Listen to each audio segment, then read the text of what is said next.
नमो वै ब्रह्मणि धैवशिष्टाय नमो नमः।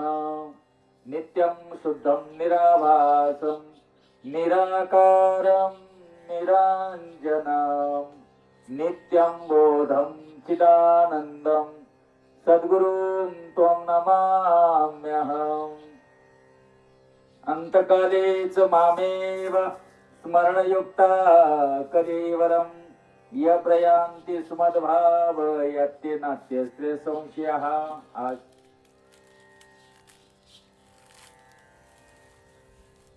ज्या दुःखद अंतःकरणानं आपण सर्वजण भगत पाटील परिवाराशी संलग्नित झालेलो आहोत, एक अतिशय दुर्दैवी आणि दुःखद अशी घटना या परिवाराच्या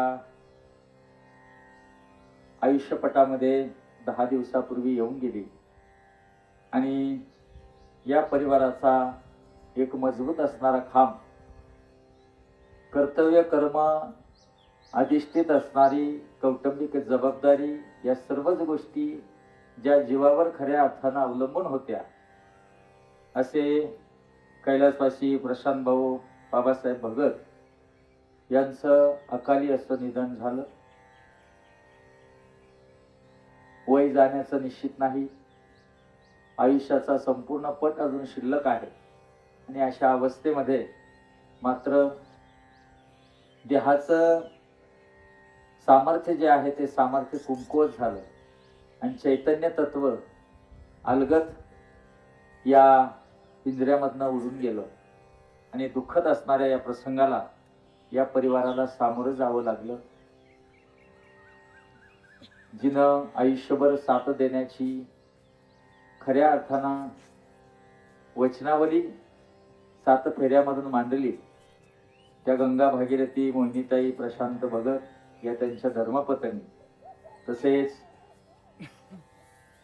श्री बाबासाहेब दगडू भगत, तसेच इंदुबाई बाबासाहेब भगत यांचे ते सुपुत्र, तसेच भाग्यश्रीताई राजेंद्र आढाव, कावेरीताई चांगदेव डोंगरे यांचे ते भाऊ, तसेच साईनाथ आणि श्रावणी यांचं ते पितृछत्र.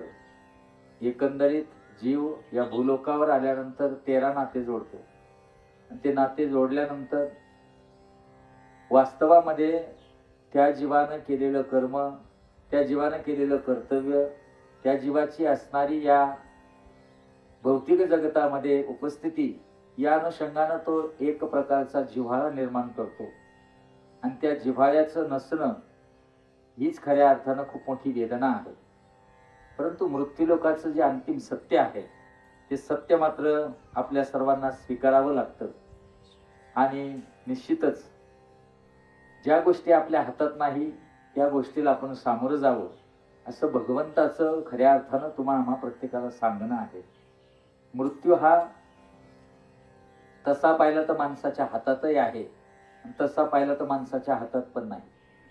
दोनही बाजूनी आपण त्या अंतिम सत्याला खऱ्या अर्थानं स्पर्श करू शकतो, किंवा दोन्ही बाजूनं त्या अंतिम सत्याला आपण स्पर्श करण्याकरिता आणि भिन्न पण राहू शकतो.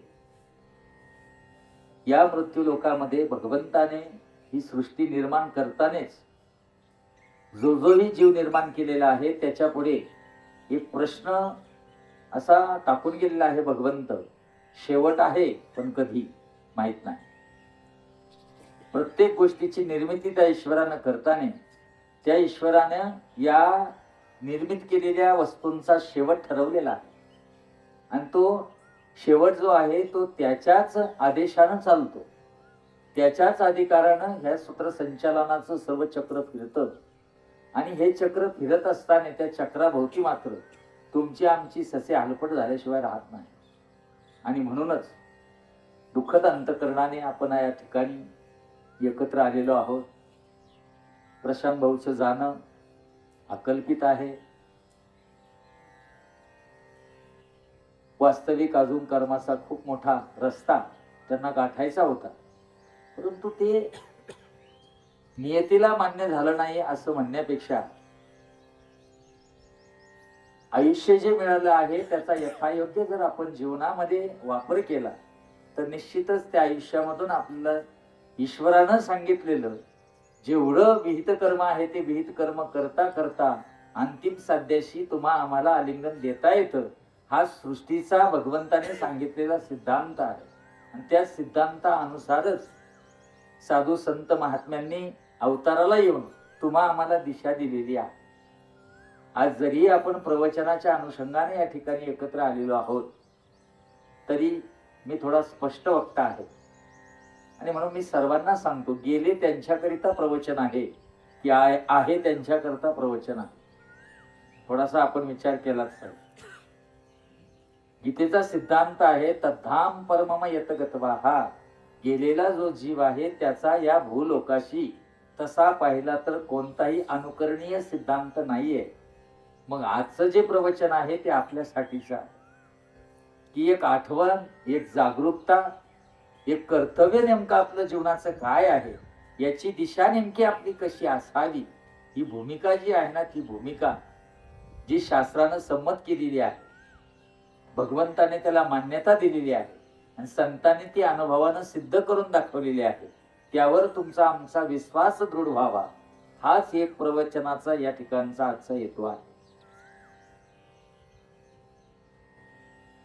आज 5 कर्मेंद्रिय आणि 5 ज्ञानेंद्रिय या आधारानं जे शरीर या भूलोकामध्ये कार्य करत होतं, त्या 10 तत्वांना तिलांजली देण्याचा आजचा दिवस आहे. खऱ्या अर्थानं सोडवणूक करण्याचा आजचा दिवस आहे. जोपर्यंत जीवामध्ये स्वार्थ आहे तोपर्यंत आपण प्रत्येक गोष्टीची अभिलाषा ठेवतो. जीवाचं जगणं जे तुमचं आमचं आहे ना, ती पण भूमिका मी तुम्हाला स्पष्ट सांगतो. जोपर्यंत आपल्यामध्ये काहीतरी करण्याची, काहीतरी दाखवण्याची, काहीतरी प्रगल्भता निर्माण होण्याची शक्ती आहे, तोपर्यंत समाज आपल्या अवतीभोवती फिरणार आहे. ज्यावेळेस आपण निष्क्रिय होणार आहे किंवा आपण समाजाच्या कामी येणार नाही, तेव्हा समाजाला आपल्या नसण्यानं फरक पडणार नाही, त्यावेळेस मात्र ही समाजाची भूमिका बदललेली आहे. कळलं का? उतार वयात आलेलं मरण जे आहे ना, ते माणसं सहज स्वीकारतात, खालची प्रजा पण स्वीकारते. का उर्वरित आयुष्य होतं आणि नंतर या जीवाचा फारसा असा उपयोग समाजाला नाहीये. म्हणून समाजाचा एक दृष्टिकोन असा असतो, बरं झालं, चांगलं झालं, आपण लगेच मानून जातो. परंतु अशा जेव्हा घटना घडतात की वय काहीच नाही, कौटुंबिक जबाबदारी आहे, लेकरं लहान आहे, आई वडिलांचा आधार आहे, बहिणीचं खऱ्या अर्थानं पाठराखण आहे, आणि अशा वेळेस त्या माणसाचं नसणं जे आहे ना, ते माणसाला खूप पीडा देते. मी कायम सांगत राहतो, समाज आहे ना, तुम्ही आम्ही या ठिकाणी आलो या परिवाराची सांत्वना करण्यासाठी. आपला येण्याचा हेतू तो आहे. आपण सांत्वना करू शकतो, पण आपण त्या दुःखाचे भागीदार बनू शकत नाही. ते दुःख जे आहे ना, त्या परिवाराच्या जे पुढ्यात आलेलं आहे ना, ते दुःख या विश्वातल्या कोणत्याही गोष्टीनं मोजता येऊ शकत नाही, किंबहुना त्याच्यावर पांघरून सुद्धा घालता येत नाही. कारण ती एक प्रचंड असणारी दरी आहे, ती दरी कधीही भरून न निघणारी आहे. जग 4 दिवस येईल, आपल्यापाशी बसल, रडल, गागल आणि आपल्यापासून जगाच्या न्यायानं, जगाच्या व्यवहारामध्ये गुंतून जाईल. परंतु पुढे हा जो परिवार असतो ना, या परिवाराला जेव्हा या सामाजिक व्यवस्थेमध्ये उभं राहायचं असतं ना, तेव्हा मात्र त्या परिवाराला स्वतःच संघर्ष करावा लागतो. आणि हा जो संघर्ष आहे ना, तो अतिशय कष्टदायक असतो. कारण ज्याच्यावर आधार होता, ज्याच्यावर खऱ्या अर्थानं विश्वास होता, तीच व्यक्ती नसल्यानंतर गोंधळल्यागत अवस्था होती. आणि ही अवस्था जेव्हा त्या परिवाराला भोगावी लागते ना, तेव्हा मात्र अनंत वेदना साधू संतांना देखील झालेल्या आहे. आणि म्हणून तुम्ही आम्ही आपल्या जीवनाचा सारभूत विचार केला पाहिजे. आपलं जीवन जगण्याचं जे सूत्र आहे बघा, सर्वच आपण वक्ते व्यासपीठावरून सांगून जातात, कर्मणवाधिकारस्ते मा फलेषु कदाचन. याचा अर्थ असा आहे का कर्म करण्याचं स्वातंत्र्य भगवंताने दिलेलं आहे. मग कर्म करण्याचं जर स्वातंत्र्य भगवंताने दिलेलं आहे, तर सतर्कता जी आहे त्या कर्मामधली, ती आपली स्वतःचीच त्या ठिकाणी असावी लागते. जागरूकता ही आपलीच असावी लागते. जर जागरूकता आपली राहिली नाही तर त्या कर्मामध्ये अनंत विघ्न येऊ शकतात. म्हणून माणसानं कोणतंही कर्म घ्या. आता मी रात्री नाशिक जळगावच्या बॉर्डरवरून कार्यक्रम करून रात्री निघालो. भगवंताने मला गाडी चालवण्याचं स्वातंत्र्य दिलं. बरोबर आहे ना? का ही गाडी आहे, तुला इथून प्रवास करायचा आहे, 250 किलोमीटर तुला पोहोचायचा. कर्माचं मला स्वातंत्र्य दिलं. मग स्वातंत्र्य जर मला दिलं तर मी ती गाडी चालवत असताना कशी पण चालवावी, जी नियमात बसत नाही तशी तिला मी पळवावं, हा नियम आहे का? त्याला सावधानता जी आहे ना, सतर्कता जी आहे ना, ती सतर्कता आपल्या प्रत्येकाला भगवंतानं स्वतः निर्माण करायला सांगितलेली आहे. आणि याच गोष्टीकडे माणसाचं लक्ष नाहीये. समाजाची पण आपली व्यवस्था काय होती माहिती का? आपलं जगण्याच्या जीवन राहतील आपण ठरवून लगेच एक सिद्धांतानं बोलून जातो सहज.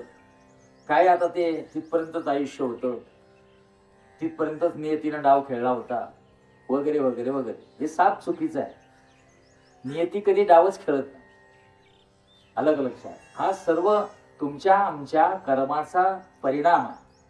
आणि तो कर्माचा परिणाम माणूस भूलोकावर जेव्हा असतो ना तेव्हा तो स्वतः भोगतो, परंतु त्याचे दुष्परिणाम जे आहे ना ते जे मागे असतात ना त्यांना भोगावे लागतात. म्हणून माणसानं सावध राहिलं पाहिजे.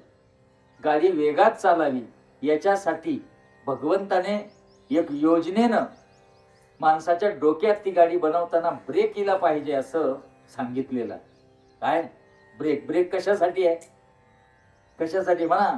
प्रवास सुरक्षित करायसाठी नाही, तुम्हाला वेगानं जाता यावं यासाठी. आणि जर ब्रेकवरच आपलं लक्ष नसले प्रवास करत असताना तर मग मात्र आपण त्या ठिकाणी त्या व्यवस्थेच्या पात्रच नाहीये.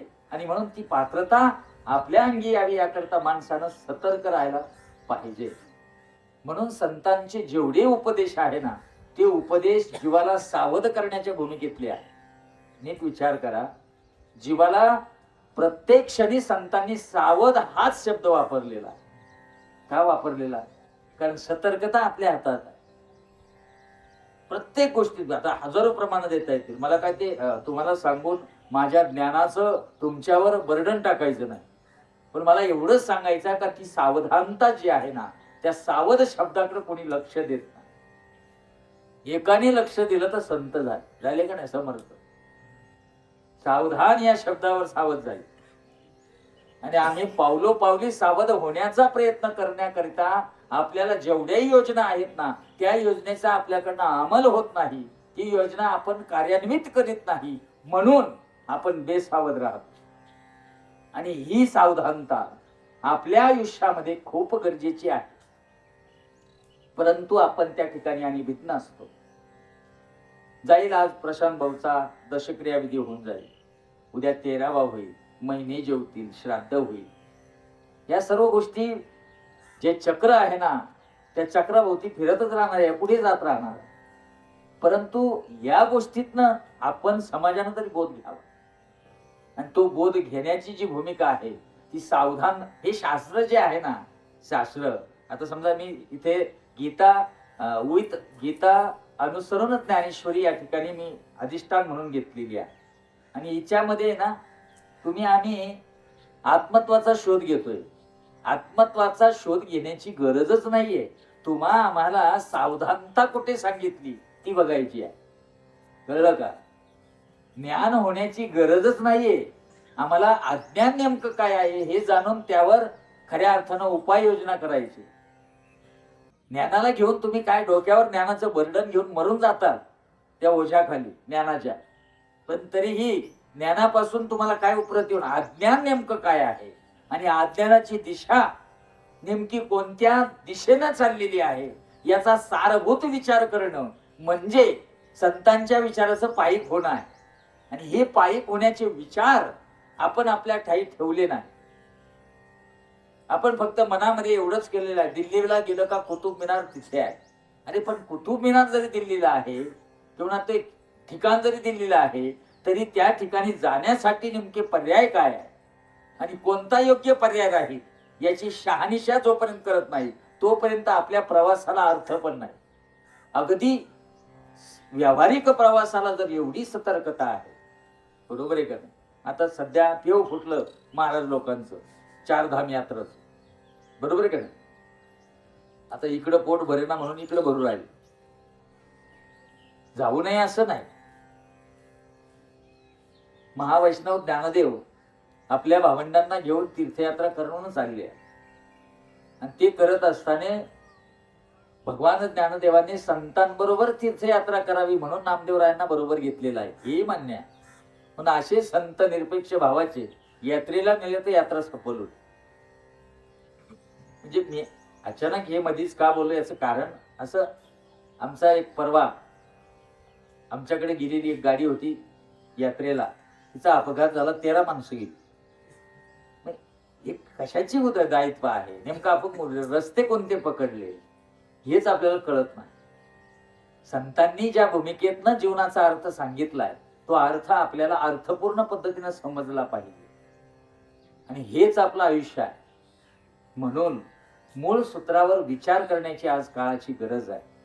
आणि ही काळाची गरज जोपर्यंत आपण लक्षात घेत नाही तोपर्यंत माणसाचं त्या गोष्टीकडे लक्ष नाहीये, म्हणून माणसाला ती गोष्ट लक्षात येत नाही. काहीही झालं का ईश्वरावर सोडून द्यायचं, काहीही झालं का देव जबाबदार आहे, देव तो काही बोलत नाही म्हणून का? म्हणून मी कायम सांगत राहतो, मंदिरातली मूर्ती जर बोलत असते ना तर मंदिर ओस पडले आहेत. खरं ग, मूर्ती बोलत नाही ना म्हणून बरं आहे. कारण तेव्हापासून काही लपत नाही ना. मूर्त्या बोलायला पाहिजे होत्या, आणि मग मूर्त्याने आल्या आल्या याचा आहे ना पूर्ण पाढा वाचला पाहिजे जीवनाचा, मग कुणी गेलं नसतं देवळात. मूर्ती बोलत नाही, याला माहिती काही केलं काही झालं आपल्या मनानं तुम्ही देवाला तुमच्यासारखा केला. देव काय तुमच्यासारखा व्हायला एवढा वेळा आहे का? तो केव्हा होईल? जेव्हा तुम्ही त्याच्यासारखे होताल ना तेव्हा तो तुमच्यासारखा होणार. आम्ही त्याच्यासारखे होतच नाही ना, फक्त आव आणतो, आवरण दाखवतो आम्ही असे आहोत. आम्ही दांभिकपणा सोडावं, जीवनाचा अर्थ समजून. आणि तो अर्थ समजण्यासाठी जीवनही कळालं पाहिजे, आयुष्यही कळालं पाहिजे. का कळालं पाहिजे याचा अर्थही तुम्हाला सांगतो. जीवन जगायचं आहे आपल्याला याचा खऱ्या अर्थानं अर्थ भगवान ज्ञानदेवांनी हरिपाठात सांगितला. असोनी संसारी, याचा अर्थ तुम्हाला मला संसार करायचाच आहे. का सांडीशी गृहस्थाश्रम, का सांडीशी कुळीचे धर्म, अरे कासय इंद्रिय वंदन आहे ते विधान वेगळ्याची. काय घेऊन बसले तुम्ही? अरे हे सर्व आपल्याला करणंही करणं आहे. मग ह्या करण्यामध्ये आपण नेमकं काय करावं या दृष्टीनं विचार केला पाहिजे, तेव्हा जीवन कळेल माणसाला. हेदाच्या गोष्टी जेव्हा जीवनाच्या पुढ्यात येतात, या दशक्रियाविधी, वर्षश्राद्ध, जेव्हा या अकाली पोरांचं जाणं होतं ना तेव्हा जीव तिळतिळ तुटतो की संतांनी सांगितलेला विचार आपण आपल्या जीवनात का अंमलात आणत नाही, का आपण आपल्या जीवनाला सहज घेतो. माणसं जगामध्ये जगाच्या व्यवहारात सर्व ठिकाणी सावध आहे, पण स्वतःच्या ठिकाणी गैरहजर आहे. स्वतःचाच माणूस विचार करत नाही. आणि स्वतःचा जेव्हा तुम्ही विचार करणार नाही तेव्हा स्वतःवर अवलंबून असलेला जो परिवार आहे, असलेला जो प्रपंच आहे ना, त्या प्रपंचाला प्रचंड दुःख भोगावं लागणार. म्हणून स्वतःचा विचार केला पाहिजे. मूळ विचारावर येतो मी, मला नेमकं सांगायचं काय आहे असं तुमच्या सर्वांच्या मनामध्ये काहूर निर्माण झालं असेल, पण मी सांगतो ते नीट कळकळीनं तुम्ही लक्षात घ्या. समाज व्यवस्था भगवंताने बनवताना त्याने अनेक जीव निर्माण केले. अनेक 184 ज्या फेऱ्या आहेत ना, त्या फेऱ्यानुसार 184 त्याने जीवखानी बनवले. आणि त्या जीवखानी बनवत असताना भगवंताने असं एकच अशी वस्तू बनवली, मनुष्य. तो मनुष्य जो आहे ना तो सर्वांपेक्षा वेगळा बनवला. का बनवला असेल? का त्याचं नियोजन असं असेल का आपल्याला वेगळाच बनवायचा. आणि त्याने जेव्हा बनवला ना हा मनुष्य देह, तेव्हा त्यानं सर्व उपाययोजना, सर्व सावधानता, सतर्कता या मनुष्य देहाच्या आकृतीमध्ये आणल्या. आणि आकृतीमध्ये आणून या मनुष्य देहाला चैतन्य रूपी भगवंताने काय केलं, एक चार्जिंग पॉइंट देऊन टाकला. त्या चैतन्य रूपी चार्जिंग पॉइंटनं तो या आकृतीतनं आपल्या जीवनाची कृती घडली. आणि ती कृती घडवत असताना तो त्याचं जीवन जे आहे ना ते जीवन कसं घडवतो याचं भगवंत फक्त वरून निरीक्षण करत असतो. कळलं का? देव निरक्षता, तो निरीक्षण करणारा. आणि निरीक्षण जेव्हा करतो ना तेव्हा तो या जीवाला पावलोपावली सावध करतो. सावध करत नाही असं अजिबात नाही. ईश्वर हा अतिशय दयाळू आहे. तो कधीही कोणावर कोपत नाही, कधीही कोणावर त्याचा कोप पण झालेला नाही. हे तुम्ही आम्ही भ्रमाचे भोपळे वाढवले. हा देव कोपला, तो देव कोपला, ती आई माग लागली, फलानं झालं, डमकं झालं. अरे हे जर माग लागणं यांचं असतं ना, मला सांगा त्या देवाला तुमच्याकडनं अपेक्षा काय आहे? आणि तो तुमच्यासारख्या माणसाच्या नादी लागल एवढा हलका पण नाही हो भगवंत. तुमचं आमचं स्थान तरी किती आहे या भूलोकामध्ये, तुमचा आमचा काळ तरी किती आहे.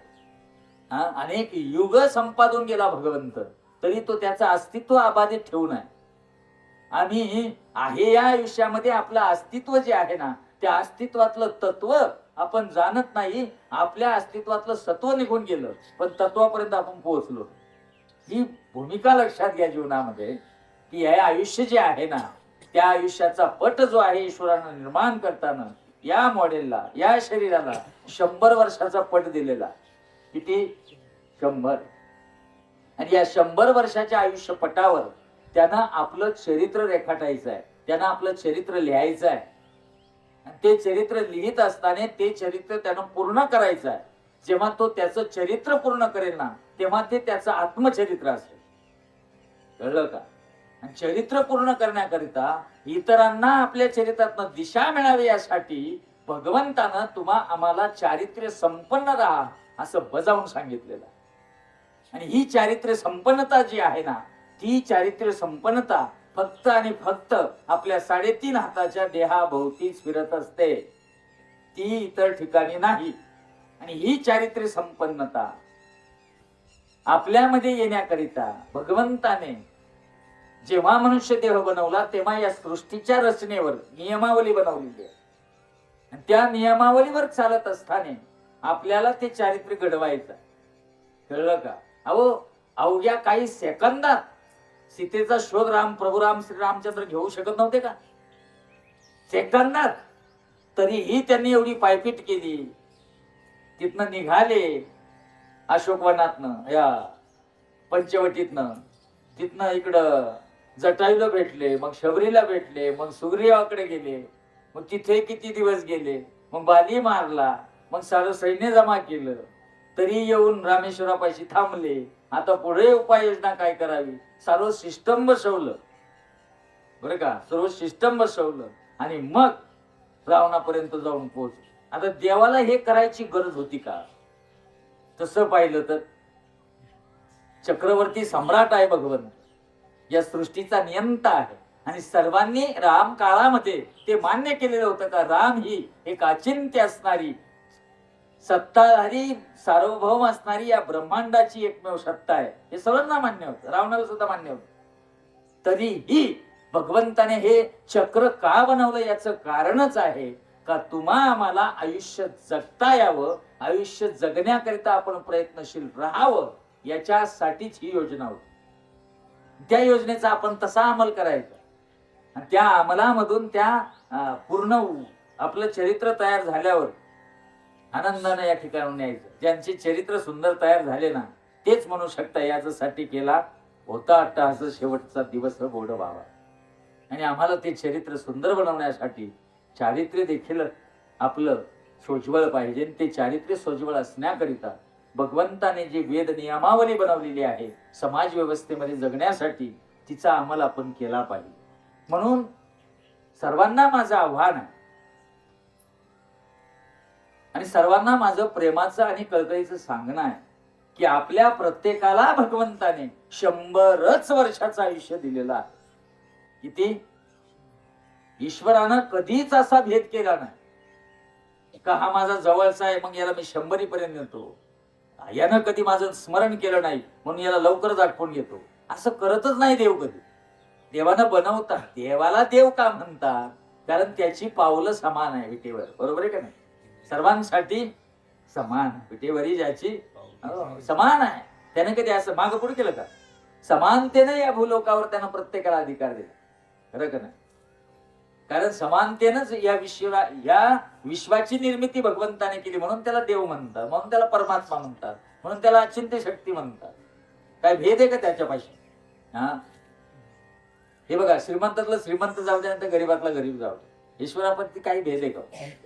एक विचार करा. अब्जाधीश माणूस असला, काय अब्जाधीश माणूस असला म्हणून त्याचं मरण वेगळं आहे, आणि दरिद्री आहे, भिकारी आहे, त्याचं मरण वेगळं आहे का? एक विचार करा. सिस्टम सर्वांना सारखी आहे हो. जेव्हा अंबानी वारले, ते धीरूभाई अंबानी, त्याच दिवशी ना शिर्डीमध्ये एक भिकारी वारला, आणि आम्ही सामाजिक व्यवस्थेचं काम करतो म्हणून आम्ही त्यांचा अंत्यविधी करत, आणि म्हणून आम्हाला निरोप आला, आम्ही गेलो, त्याचा अंत्यविधी केला. 4-1 वाजता घरी आलो, हातपाय धुतले, संध्याकाळ झाली, जेवायला बसलो, टीव्ही लावला, टीव्ही त्यांना अंबानीची अंत्ययात्रा दाखवली, अंत्यविधीचा प्रसंग दाखवला. तो प्रसंग पाहिल्यावर मी खूप मोठ्यानं हसलो. जेव्हा हसलो ना, तेव्हा माझी पत्नी मला म्हणाली, पळत काय झालं म्हणे, आणि समोरचं चित्र पाहिलं, मी हसतोय हे पाहिल्यावर तिला थोडंसं अचंबित वाटलं, हे का हसता? तिने विचारलं, का हसताय तुम्ही? म्हणलं, नाही, मला देवाप्रती खऱ्या अर्थानं अभिमान आहे. ती म्हणाली, काय झालं? अरे, आम्ही एक आज भिकारी जाळून आलो, येड्या बाबळीची जशी मिळेल तशी लाकडं घेतली आणि जाळून आलो, आणि इथे हे अंबानी आहेत, यांना इथं अंत्यविधी चालू आहे, फक्त यांना जाळण्याकरता चन्नाची लाकडं आणलेली आहे. याचे ठोकळे आणले होते गोण्यांमध्ये, त्याच्यामध्ये सरण रचलं, त्याचं चितार रचले, तिथं पेटवलं. म्हणे, मग काय झालं? हसू मला याच गोष्टीत येतो, लाकड चंदनाचंही पेटलं आणि लाकड येड्या बाबळीचंही पेटलं, पण त्यानं चटका मात्र सारखाच दिला दोघांना. याचा अर्थ ईश्वर हा समान आहे, त्यानं कधी कोणामध्ये भेद केला नाही. मग आपल्यामध्ये तो करेल का? अहो, बनवतानाच त्याने हे शरीर 100 वर्षाच्या कॅपॅसिटीनंच बनवलं, आणि तिथपर्यंत माणसं जातात. माणसं गेलेली आहेत, त्या रेषेपर्यंत स्पर्श करून पुढे गेलेली आहे, नाही गेली का? जगली नाही का माणसं? मग आपण का नाही जगू शकत? हाच विचार करत नाही, आणि हा विचार करण्यासाठी आपण सतर्क व्हा. ईश्वरानं बनवताना, आता अक्षय तृतीयेच्या दिवशी गाड्या घेतल्या लोकांनी, बरोबर आहे का? घेतल्यात नवीन गाड्या, गरजे करता म्हणा, हौशी करता, कशीही म्हणा, घेतल्या. ती घेत असताना त्या कंपनीवाल्यांनी, त्या शोरूम वाल्यांनी गाडीची चावी देत असताना एक पुस्तक हातात दिलंच ना. हा, त्याला आरसी बुक नाही, सर्व्हिस बुक म्हणतात. त्या सर्व्हिस बुक मध्ये त्या गाडीची तंतोतंत माहिती आहे, आणि त्या तंतोतंत माहितीमध्ये त्या गाडीच्या कंपनीनं असं सांगितलेलं आहे की वरील सांगितलेले सर्व नियम तुम्ही काटेकोर जर पाळले तर तुम्हाला ही गाडी आम्हाला देताना आनंद होत आहे. ही गाडी 30 वर्ष चालेल. किती वर्ष? 30. गाडी तुम्ही घरी आणली आणि तुम्ही रस्ता नीट पाहिला नाही, खड्डे काय आहे ते पाहिलं नाही, कुठेही गाडी घालायला लागली तर गाडी 30 वर्ष जाईल का? मग दोष जो आहे तो कंपनीचा आहे का आपला आहे दोष? मग आयुष्य जर 100 वर्षाचं मिळालेलं आहे तर ते 100 वर्षाचं आयुष्य आपण जगत नाही, या दोष देवाचा आहे का आपला आहे? आणि हेच आपण समजून घेत नाही, आणि इथेच जीवनाचा खूप मोठा घोटाळा आपला वाढलेला आहे. आमच्यासारखे किंवा काही पांढरपेशी नेते मंडळी कोणी असो, दुःखात सहभागी होण्याकरता येतात, आलेही पाहिजे, आणि ते आल्यानंतर माईक हातात घेतात आणि इतकं सुंदर वर्णन करतात, अतिशय दुःखद अंतःकरणाने सांगावंसं वाटतं. कालच भाऊचं माझं अर्धा तास बोलणं झालं. आम्ही पुढच्या कामाच्या नियोजनार्थ काही योजना आखल्या होत्या, आणि सकाळी जेव्हा मी मोबाईल बघितला तेव्हा मेसेज बघितल्यानंतर मला तर 10 मिनिटं काहीच सुचलं नाही. अरे देवाजीचे म्हणा, तिथे कोणाचे असे मायक डोक्यात घालायचे.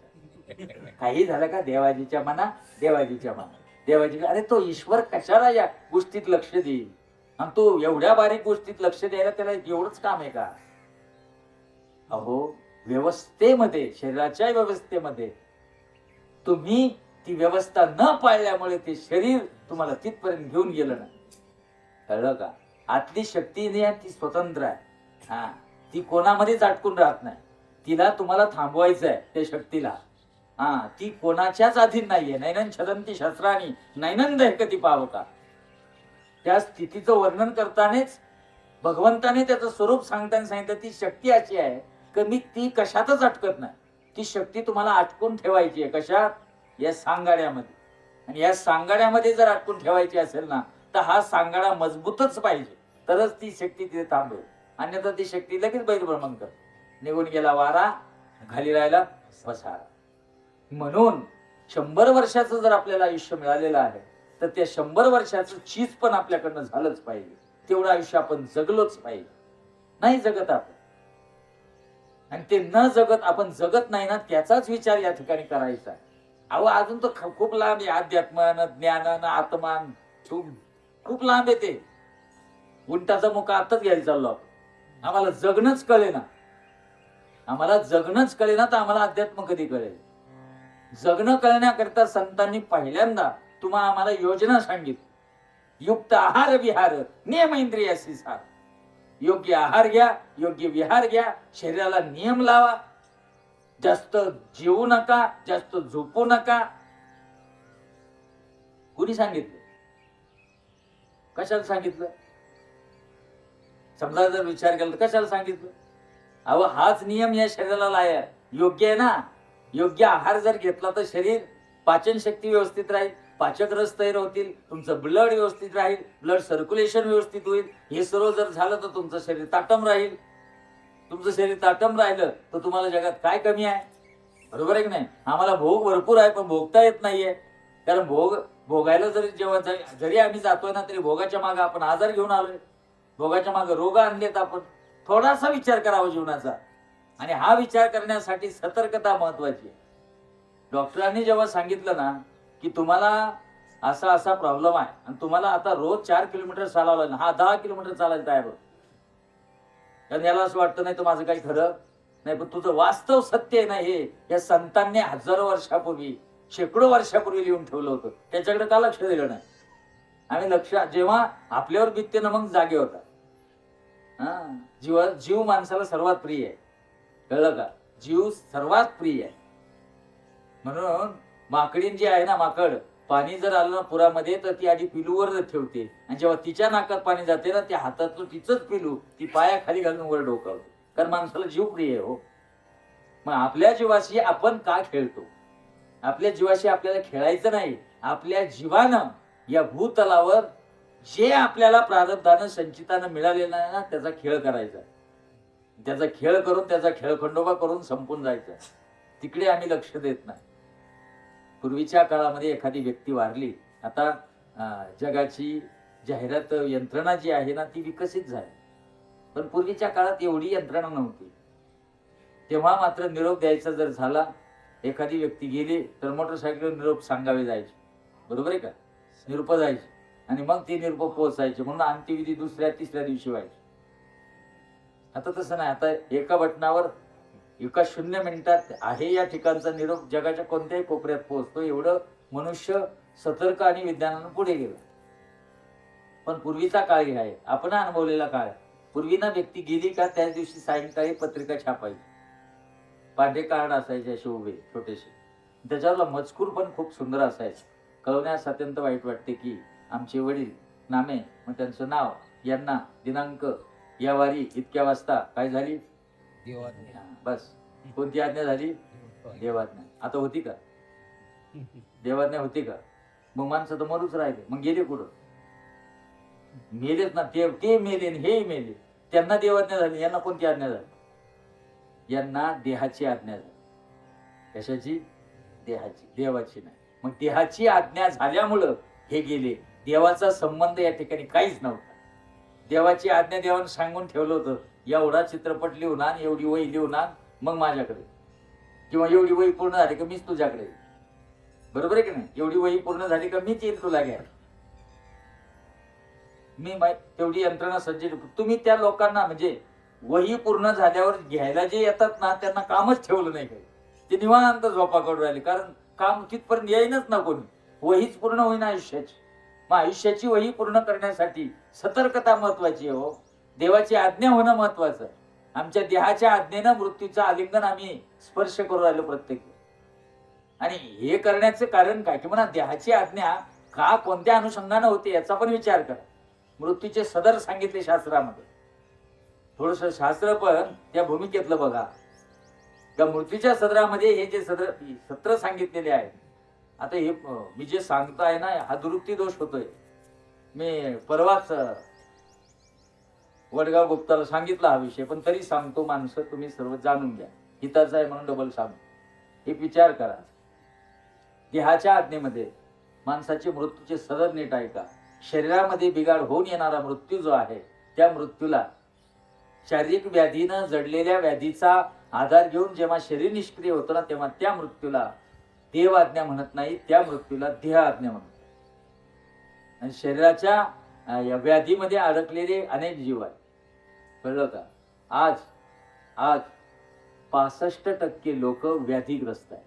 किती? 65. 65% लोक आजाराच्या गर्दीत सापडलेले आहेत.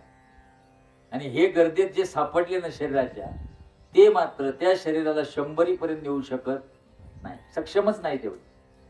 मग त्याकरिता या शरीरामध्ये जे बिघाड होतात ना, त्याला कारण काय आहे याचा पण विचार करा.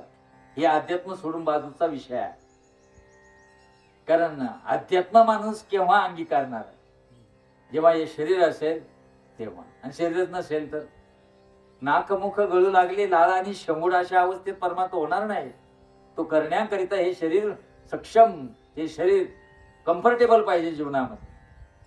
आणि हे करण्याकरिता या शरीरामधले आजार का होता याची कारण शोधा. हृदयविकार का होतो, किडन्या माणसाचे डाऊन का होतात, लिव्हर डॅमेज का होतो, मेंदूवर ब्रेन स्ट्रोक का होतो, या आजाराचा शोध आपण घेतला पाहिजे, सावध झालं पाहिजे. अजिबात नाही, सावधच नाही लोक. 13-13, 15-15 वर्षाच्या मुलांना जर हृदयविकाराचा झटका येत असेल तर आपण किती मागे चालू? थोडासा विचार करा. काहीच नाही. या शरीराचा पुरवठा जो आहे ना, त्या पुरवठ्याचा परिणाम आहे. तुम्ही काय अन्न खाता. मागे ना आता 1-2 महिन्यापूर्वी मेरठला एक घटना घडली. एक 16 वर्षाची मुलगी आतड्याचा कॅन्सर होऊन मेली. काय? आतड्याचा मेली. काय वय काय गेले, गणिक मरतात. परंतु जेव्हा त्या मुलीच्या मेडिकलची हिस्ट्री पब्लिश झाली ना, तेव्हा मी सुद्धा अचंबित झालो. मुस्लिम समाजाची मुलगी होती आणि ती 16 वर्षाची होती. ती 6 महिन्यापासून पिझ्झा आणि बर्गर सोडून अन्नच खात नव्हती. कळलं का तुम्हाला? ज्यांनी आपली लेकरं आपल्या मांडीवर कुरवाळीत बसलेल्या मातानं तुमच्या पाया पडतो. ही जी लेकरं आहेत ना, हा भावी भारत आहे, हा सक्षम भारत आहे. आणि त्या सक्षम भारताला पोखरायचा अधिकार नियतीनं तुम्हाला दिलेला नाहीये. कळलं का? आणि म्हणून आहाराच्या बाबतीत सावध व्हा. खुशाल काहीच नाही. आंबेल उंबेल इटेल उटेल काय अन्न कसं ना काय, आणि ते तुम्ही त्याची फॅशन बनवली हो. कळलं का? फॅशन बनवली तुम्ही त्याची. त्या लेकरांना काय हो, गोडी लागली का ते खात बसतात. तसे स्टेरॉइड त्याच्यात आहे, ते त्याची लत लागते माणसाला, पोरांना, आणि ती पोरं त्याच्यावर तुटून पडतात. पण तुमची खाली खोबरं खात नाही पोरं. बळकट कुठून होतील? थंडीचे दिवस आले का त्या पोरांना अस्वल करून टाकले तुम्ही. पायात मोजे, हातात मोजे, तोंड पुरं बांधलेलं. नको माझ्या बाळाला थंडी लागेल. अरे त्याला या जमिनीचा स्पर्श होऊ दे, या वातावरणाशी त्याचं शरीर कॅपेबल होऊ दे, या वातावरणाशी त्याला संघर्ष करू दे, तेव्हाच ते टिकणार आहे पुढे. एवढं तकला तो झालं तर तुझ्या डोळ्यात देखत तुला त्या लेकराचा मृत्यू पाहावा लागेल. आणि त्यावेळेस ते जे दुःख आहे ना, ते भयानक असेल. म्हणून आज सावध हो ना. याची बात नाही. जुनी माणसं जी आहे ना, आपल्या मुलाला पोहण्याचं शिकवल्याशिवाय राहत नव्हती. आताची पिढी फक्त 20% मुलं पोहतात. 80% पुढची पिढी आहे ना, ती पिढी या जलतत्वाशी एकरूपच झालेली नाही. काय समजलो आपण आपल्याला स्वतःला माहित नाही. पण आपल्याला असं वाटतं माझ्याकडे पैसा अडकाय, सुख सुविधा आहे, मला काय नाही कमी, मला काय कोणाचं घेणं नाही. तुला घेणं कोणाचंच नाहीये, पण तू त्या देवाला तुला खूप काही देणं आहे. आणि ते देणं जे आहे ना, ते तुला घ्यावंच लागेल. आणि त्याच्याकडे तुमचं लक्ष नाहीये. म्हणून सावध व्हा.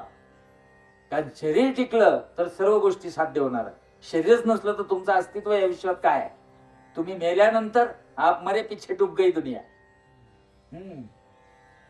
काय नंतर तरी काय आपल्या आयुष्यात? प्राण जाता निघून या देहमाती होई. माणसाच्या आयुष्यात आहे तरी काय?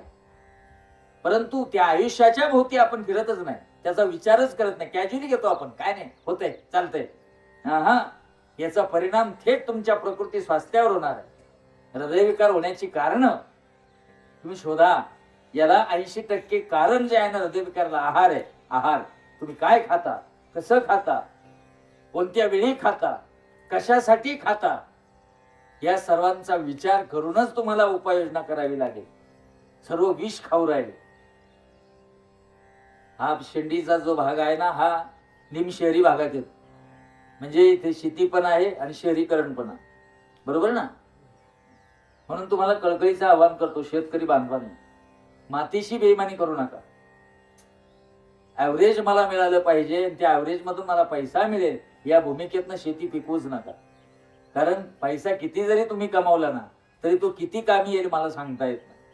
परंतु ही जी शेती आहे ना, ही ऑर्गॅनिक शेती किंवा नैसर्गिक पद्धतीनंच पिकवा. पूर्वी ना, पूर्वी 17 नंबरी असायचा, 100 नंबरी असायचा. जमीन किती उखरली जायची नामदेव भाऊ, किती 9 इंच, किती 9 इंचाच्या खाली जमीन उखरत नव्हती. वरच्या वर तिला पलटी दिली जायची. त्यामुळे तिच्यातले खालचे जे क्षार आहेत ना, ते क्षार त्या जमिनीला पोषकत्व द्यायचे त्या काळ्या मातीला, आणि त्याच्यात ते पीक जोमानं वाढायचं. तुम्ही ते राक्षस आणले, हा, आणि ते राक्षसाने 1.5-2 फुटापर्यंत नांगर नेऊन घातला. खालचा मुरुम, वरती नावच त्याचं पलटी लाव. हा, तुमचं आयुष्यच पलटी करणार आहे. निकस झालेली जमीन ऍव्हरेज देत नाही, पीक येत नाही व्यवस्थित. मग रासायनिक खताचा वापर, त्या रासायनिक खताचा परिणाम त्या पिकावर, ते पीक म्हणजे ते आपलं अन्न आहे, त्या अन्नाचा परिणाम आपल्या प्रकृतीवर. आजार तुम्हाला होऊन जडले, आम्ही त्याच्याकडे लक्षच देत नाही. कोणत्या भूमिकेतनं सांगू तुम्हाला.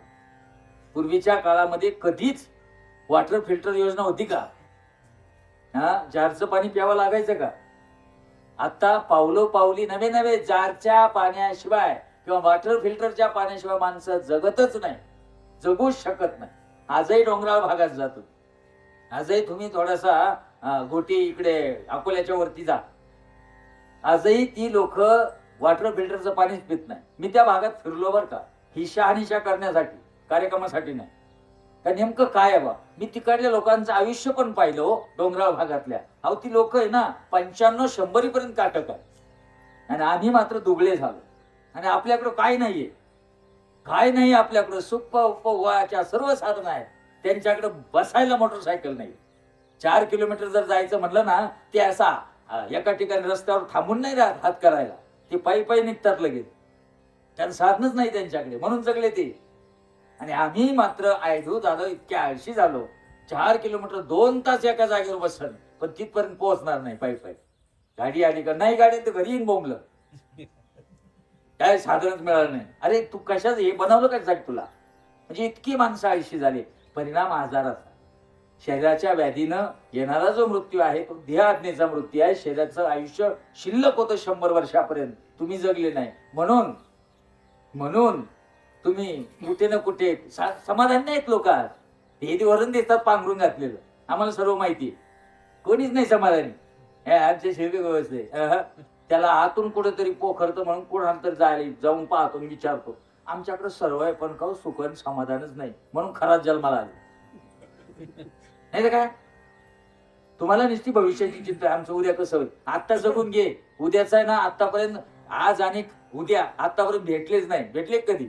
आज आणि उद्याची कधी भेट होती का? अरे जगायचं आज आहे का उद्या? उद्याचं दिलं सोडून ना आजचं नेमकं काय याचं लक्ष नाही. उद्या असं, उद्या तसं, आणि भविष्याची उत्सुकता लागून राहिली. माझं आमच्या असं कसं होईल, आम्हाला असं करायचं, आम्हाला तसं करायचं. झाला तुमच्या संधीचा फायदा. हा, 1.5 महिना झाला टीव्ही लावावं का त्याच थोबड पाहायची वेळ. काय बरं हे, काही इतकी अडाणी असावं का माणसाने? हा, आणि वरून म्हणायचं आम्ही सुशिक्षित आहोत, आम्ही शिकलेले सवरलेले आहोत. हा, एक शेतकऱ्याचा माणूस तरी गेला का तिथं? हा, एक आपला शेतकरी साधा काहीच नाही दुबळा असलेला फाटका प्रपंच आहे, तो नाही फसला. हे खूप वाढवून ठेवले ना, हे जाऊन फसले तिथे. हा, खोडीचे बरोबर देव पण शासन करतो. हा, माळकरी जे सिद्धांतानं जगत होते ना, ते नाही गेले तिथं. हे बिगर माळकरी हे जाऊन पोहोचले. वरून म्हणतात हे काय येडे लोक माया घालते, काय टाळ कुटतात आणि टंगडे तुडीत पंढरपूर आळंदी करतात. हे हा, बरोबर, तुम्ही किती ज्ञानी कळलं. तुमच्या ज्ञानाची किव यायला लागली. समजून घ्यावं जीवन. नेमकं काय आहे, कोणत्या भूमिकेतला सांगतो मुद्द्याचं मी. आयुष्य जे आहे ना ते परिपूर्ण आहे, परंतु याच्यामध्ये बिघाड. शास्त्रामध्ये 30,000 शरीराला सांगितले. किती? 30,000. हजारापर्यंत पोहोचले आजारात तसे.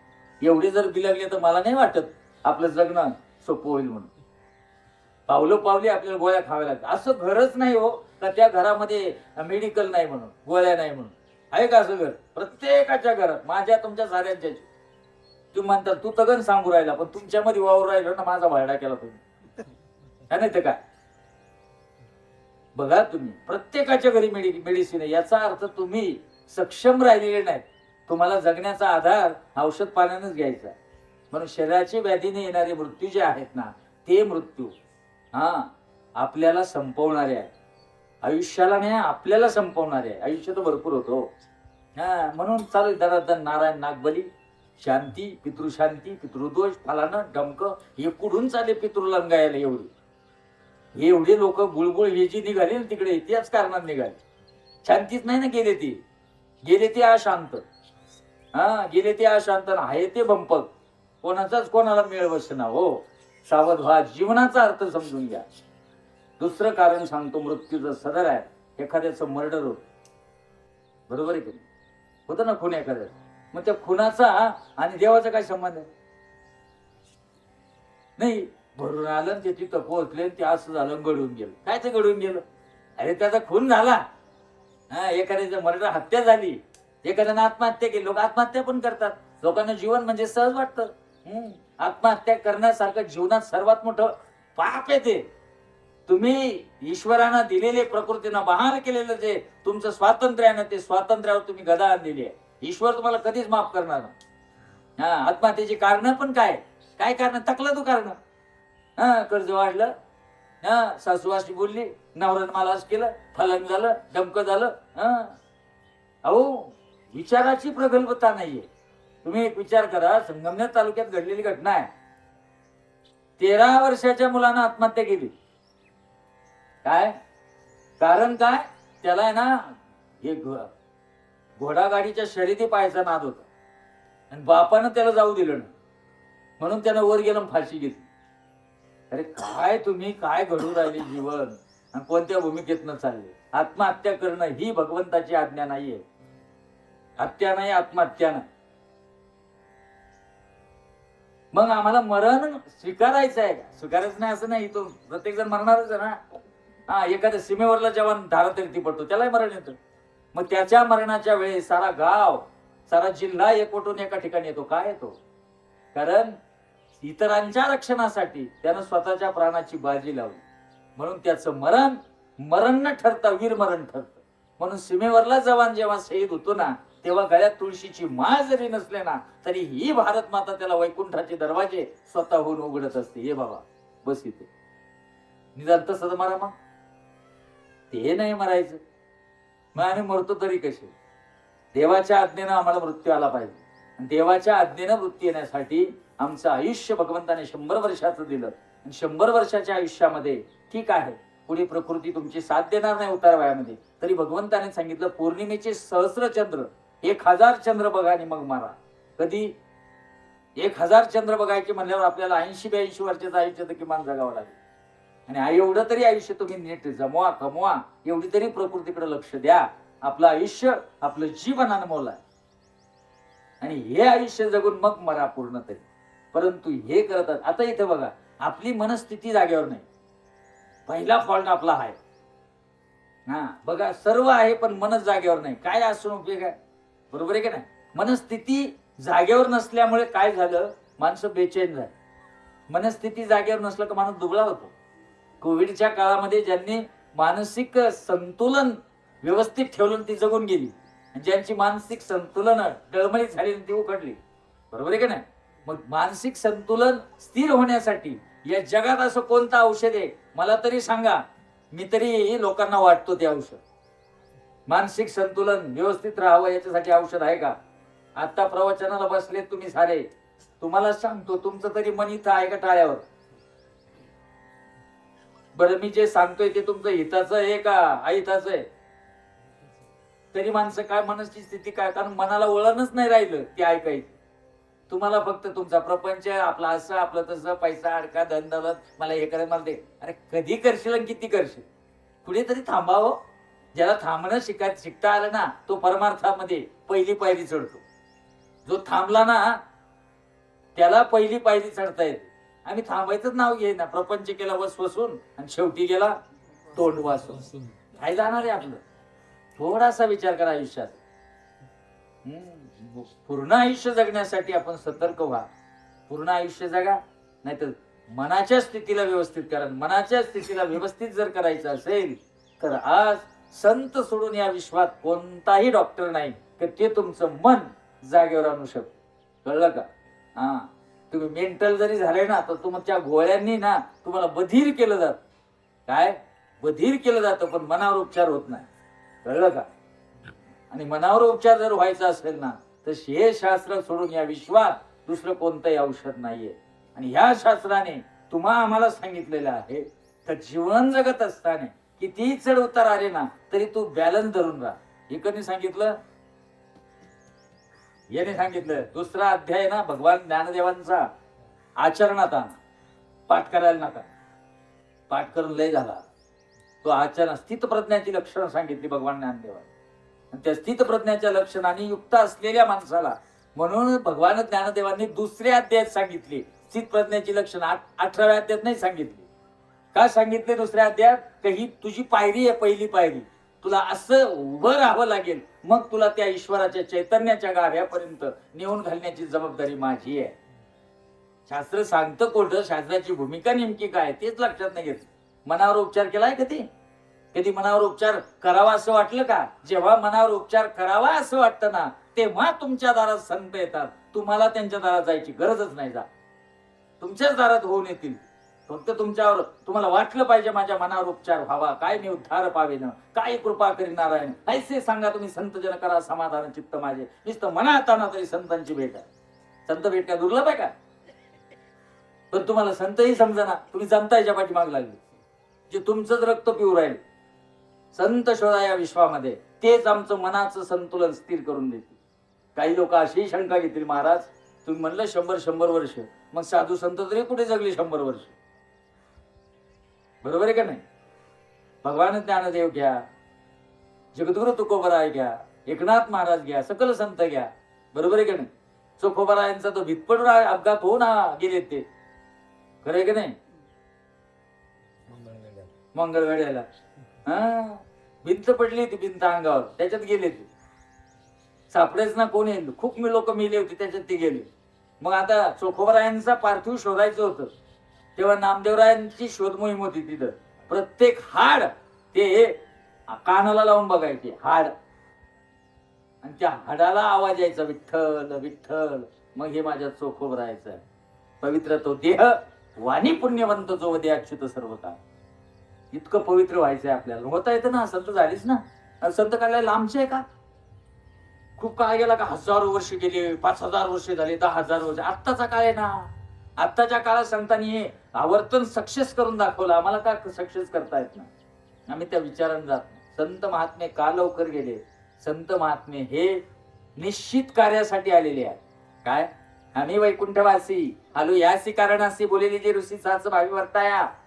आम्ही निश्चित कार्यासाठी आले. जे निश्चित कार्यासाठी आले ना ते कार्य झाल्यानंतर लेमलाटासारखे लहापाटासारखे बसत नाही, इथं लगेच निघून जातात ते. कळलं का? महाराज आहे ना, महाराज कार्यक्रम आठवला ना लगेच गाडीत नाही बसत. तो लेमलाटासारखा घोटाळत राहतो. का? हा, तो विचारतो कुठे कार्यकर्ते. कळलं का नाही तुम्हाला? हा, मग हे संत म्हणावं का? हा, हे पाकिट मारे.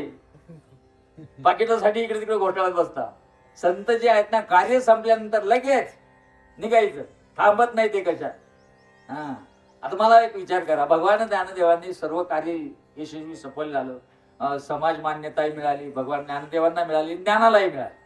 ज्ञान देवच आहे हे लोकांनी मान्य पण केलं. खरं का नाही? हा, सर्व मान्य झालं. आता तर सुगीचे दिवस होते. बरोबर आहे की नाही? आता तर आनंदाचे चांगले दिवस होते. तरीही भगवान ज्ञानदेव काय म्हणाले? आता माझी खूप मजा आहे. आता लोक माझा उदो उदो करतील. आता मला लोक घेऊन फिरतील. आता लोक माझी पूजा करतील. आता आपण ना अजून काही दिवस थांबू, असं म्हणले का? निघायचंय मला अनंताच्या पलीकडचा प्रकाश दिसतो आहे असं आपल्या भावाला त्यांनी सांगितलं. दादा आता मला थांबायचं नाही, कार्य संपलं, मला निघायचं, आता मला थांबायचं नाही. या कोटीतले संत असतात म्हणून ते त्यांचं आयुष्य जे आहे ना त्या आयुष्याला पट लावत नाही, दोरी लावत नाही, कारण ते स्वतंत्र आहे जगण्याकरिता, योगभ्रष्ट आहेत. ते जगण्याकरिता आले, कार्य संपादलं, पूर्ण झालं, निघून गेले. बरोबर आहे की नाही? अपघाताने गेले, चोखोबर आहे, अपघाताने गेले ना, प्रकृती अपघातानं, पण कार्य संपुष्टात आणायचं होतं म्हणून तो एक प्रकारचा तुमच्या आमच्या भोवती एक वलय टाकला. परंतु गेल्यानंतर देखील हाड विठ्ठल म्हणले ना, चेतना आहेच ना. नाही गेले. एकनाथ महाराज 3दा गेले होते पुढे नदीवर, अडथळा यायचा तर माघारी यायची. बरोबर आहे का नाही? एक बाई म्हणली, काय बाई या नाथाला आजच मरायचं होतं. मग नाही मरत म्हणे मी, आज नंतर मरतो. एवढं स्वातंत्र्य हो जीवनाचं. हे संत आहेत, यांना संत म्हणा तुम्ही. आणि जाऊन पाण्यात उडी घेतली की नाही म्हणा विज्ञानवादी. तू एकनाथ महाराजांनी सुसाईड केलं, तुम्हीच सांगता आत्महत्या करणं महापातक आहे, ते तर जाऊन पाण्यात उडी मारली. अरे तुझी तुलना त्यांची योग्यता याचं मेळ बसतो का? अवलोकन करायची घाण सवय लागली समाजाला. हे असे आणि ते तसे आहे, अक्कल तर अजिबात नाही. बरोबर आहे का नाही? अक्कल तर 24 तास दारू पेतन, रोज रील काढित. जीवनात जगायचे असेल तर सत्याच्या वाटेवर चला, सत्यच तुमच्या शेवटपर्यंत साथ देणार आहे. आणि त्याची स्टेटस तुम्ही ठेवता आणि संध्याकाळी त्याला पाहायला गेलं ते दारूच्या गुप्त्यावर. यांच्या आचरणानं समाजाचं भलं होईल का? हाय, आम्ही कोणत्या रस्त्यानं चाललो आम्हाला कळे ना हो. आणि हेच आपल्याला शोधायचं आहे जीवनामध्ये. संतांनी आपला वारसा जो आहे ना तो कार्यासाठी वापरला, कळलं का? पसारा वाढवण्यासाठी नाही वापरला. कार्य झालं का संत थांबत नाही, काहीतरी निमित्त करतात, कारण निमित्त केल्याशिवाय पर्याय नाही ना. रावणाला मरायचं होतं पण निमित्त पाहिजे होतं म्हणून सीतेला हात लावला त्यानं. उगा रावणाला नाव नका ठेवू तुम्ही. मला तर असं वाटतं शिंदीच्या लोकांनी रावणाचं देऊळ बांधलं पाहिजे. चांगला होता बिचारा तो, मला आवडतो. 11 महिने 14 दिवस सीतामाता ताब्यात होती रावणाच्या, पण बोट लावलं नाही त्यानं सीतामातेला. हा रावण आहे हो. आमचे राम बावचळले असतात नावाचे. आणि वरून म्हणायचं बनाएंगे मंदिर, कसम तुम्हारी राम, प्राण से प्यारा आहे. आणि दारू ढोसून नाचत होती तिथं. अरे राम, हा याला आचरण म्हणता का? हो, थोडस सावध व्हा. आपल्या भूमिकेतलं जीवन आपल्याला जगायचं. आणि हे जीवन जगत असताना सतर्क राहा, जीवनाचा अर्थ शोधा. आणि जीवनाचा अर्थ तोच आहे. आपण योजलेले नाहीयेत, आपण सटर भटर पंक्तीत येले. बरोबर आहे की नाही? आपण स्वतःला संतही म्हणून घेऊ नका. सांगणारे सुद्धा गप राहा. संतत्वाचा आव आणू नका. जर आव आणला ना उलटी बसते. उलटी जेव्हा उलटी बसते ना तेव्हा अशा अनेक खराबासारखं पतन होत. हे कारण काय आहे? तुम्ही त्याच्या योजनेमध्ये बिघाड आणता का? तुम्ही तुम्हाला देव समजून घेता का? मी जर कृष्ण आहे, तू माझी राधा. गेला कृष्ण खडी फोडायला, आता येत नाही बाहेर. आता जा. कोण कोणाला कोणाशी तुलना करताय तुम्ही? ऐश्वर्य संपन्न असणारा माझा भगवंत आहे. सृष्टीचं संचालन करताना आजपर्यंत तो कोणाच्याही दृष्टीला पडला नाही, पण आजपर्यंत तो नाही अशी म्हणायची एकाची पण हिंमत नाही. याला भगवंत म्हणतात. हा धाक आहे भगवंता. आणि त्याच्या शक्तीनं जर तुमच्या आमच्या शरीराचं चलनवलन होत असेल तर तुम्ही किती श्रीमंत आहात की आपल्याला त्या चैतन्यानं फुलवलेलं आहे. आणि ते चैतन्य घेऊन मी त्या चैतन्यापर्यंत जाईल आणि या विश्वावर चैतन्य निर्माण करील जे भगवान ज्ञानदेवांनी केलं. ये मराठीची नगरी ब्रह्मविद्येचा सुकाळू करी, दिने गिने सुखच्यावरी होऊ द्या जगा. आणि हे सिद्धांताचं जीवन जे आहे ना ते जीवन तुम्हाला अनुभवायचं आहे. त्याच्यासाठी आपण आलेलो आहोत. कळलं का? प्रपंच होत राहणार आहे. प्रपंच कोणाचा नाही झाला म्हणून तुमचा होणार नाही. तुम्ही मानून घेतलं म्हणून प्रपंचाचा घोटाळा झाला. इकडे ऐका, विधी ओरायला चालू आहे. माझं लक्ष इकडे पहा. कळकळीने सांगायला आलो, मी रातभर झोपेल नाही हो. मला फक्त देवाने एकच सांगितलं, जा त्या शेंडीला सांग का तुम्हाला प्रण करायचा आजपासून. त्यानं केला होता चाणक्यानं प्रण, या अनंत कुळाचा नाश केल्याशिवाय मी माझ्या शेंडीला गाठ बांधणार नाही. शेंडीच्या लोका हो, शपथ घ्या की असा काही प्रण करा, पण ऐशा नावे देव धरी जेतो भावे. आता आम्ही प्रतिज्ञा करतोय, हे भगवंता तुझ्यासाठी हे आयुष्य आहे, तुला जाणल्याशिवाय आम्ही या भूलोकातनं जाणार नाही. कारण जन्म मृत्यूचं हे राटगाडग आम्हाला चुकवायचं आहे आणि ते चुकवण्यासाठीच आम्ही आलेलो आहोत. तुम्हाला जन्माला यायचंय परत बाबा, मागचे तुम्हाला जन्माला यायचंय परत. तुम्ही इकडे इकडे नको, तुम्हाला विचारतो जन्माला यायचंय का? माणसाची उत्तर लगेच अशी आहे, हा जन्माला मग येऊ ना. वा वा महादेव, तुम्हीच राहिले तेवढे. आता तुम्ही परत परत यायला, तुम्हाला हेच मॉडेल मिळायला, तुम्ही शेंडीतच यायला. हा भगवंत जो आहे ना, तो भगवंत असा नाहीये. भगवंताची भूमिका न्यायिक आहे आणि न्यायिक भूमिकेतनं भगवंत आपला रस्ता सुधारत असतो. बघा, अल्प आयुष्य मिळालं प्रशांत भाऊला आणि अल्प आयुष्य मिळत असताना सतर्कता जीवनात त्याने पाळली नाही. मी स्पष्ट बोलतो. आणि सतर्कता पाळली नाही, सावधानता पाळली नाही, म्हणून या भयानक असणाऱ्या दुःखाला परिवाराला सामोरं जावं लागलं. म्हणून मी एवढं कळकळीनं सांगत होतो. झालं काकस वर्ष झाला, आनंदाचा प्रवास बिचाऱ्याचा सुरू झाला. तोही जाईल, त्याचं कार्य करीन. तिथपर्यंत जाण्यासाठी त्यानं रस्ता तो निर्माण केला. तो टप्पी घेत त्याचा कर्माचा हिशोब करत पोहोचेल. परंतु मागे काय? आणि म्हणून मागचा जो न्याय आहे ना, तो न्याय आम्हाला पुढे तरी दुःखाला कारणीभूत ठरतो. आणि म्हणून बाबांनो, जीवनाचं सार्थक जर साधवायचं असेल तर एकमेव पर्याय आहे. तुमचं जीवनाचं सार्थक अंतकालेचं मामेव स्मरणिता कलेवरम य प्रयांती स्मद्भाव याती नाट्यश्री संशय. हा निसंशयपणे भगवंत वचन देत आहेत, अर्जुनाला सांगतायत. कोणाला? इकडं पहा बाबा, इकडं कोणाला सांगतात? अर्जुन कोण आहे? अर्जुन कोण आहे? म्हणा पांडवायचा भाऊ. अर्जुन तुम्ही आहे आणि शास्त्र श्रीकृष्ण आहे. आणि अर्जुनाचा आणि कृष्णाचा संवाद झाला पाहिजे, कळलं का? आणि हा संवाद जुळवण्याचं काम आपल्या हातात आहे आणि आपल्या हातातलं जीवन आपल्याला जगायचं आहे. माय बापा हो, कळकळीची विनंती करतो. जीवन अनमोल आहे आणि अनमोल आयुष्याला व्यवस्था आणि संतुलन या दोन दृष्टीनं आपल्या जीवनाला पुढे घेऊन आपल्या जीवनाचं सार्थक करा.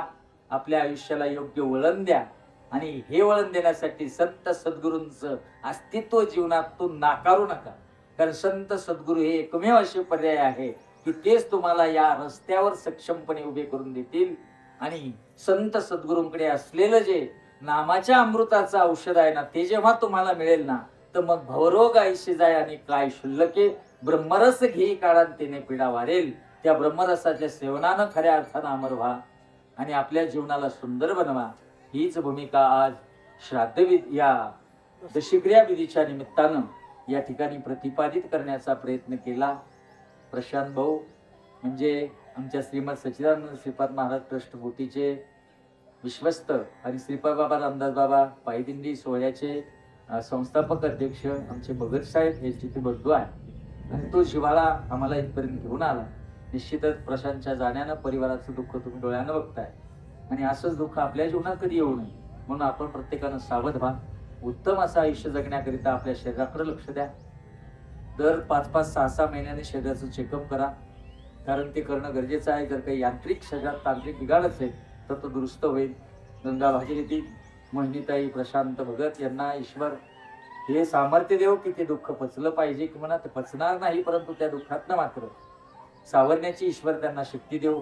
ते 2 चिमुकले साईनाथ श्रावणी यांना पित्याचा आधार नाही, परंतु ईश्वरानं खऱ्या अर्थानं कृपांकित व्हावं आणि आपल्या सावलीने या लेकरांना वाढवावं. त्या 2 बहिणी भाग्यश्री आणि कावेरी, भाऊ तर आता नाहीये, परंतु भावाची उणीव निश्चित तुम्हाला वाचणार आहे. ईश्वर तुम्हाला या दुःखातनं सावरण्याची शक्ती देव. सर्वात मोठं दुःख आहे आई बापांना, ते मात्र मोजता न येण्यासारखं दुःख आहे. आणि म्हणून अशा प्रचंड असणाऱ्या आघातातनं सावरण्याची शक्ती ईश्वर या परिवाराला देऊ अशी कळकळीची विनंती मी पंढरीशी पांडुरंग परमात्मा माऊली ज्ञानोबा तुकोबरायांकडे संत सद्गुरू श्रीपाद बाबा रामदास बाबा यांच्या चरणावर करतो.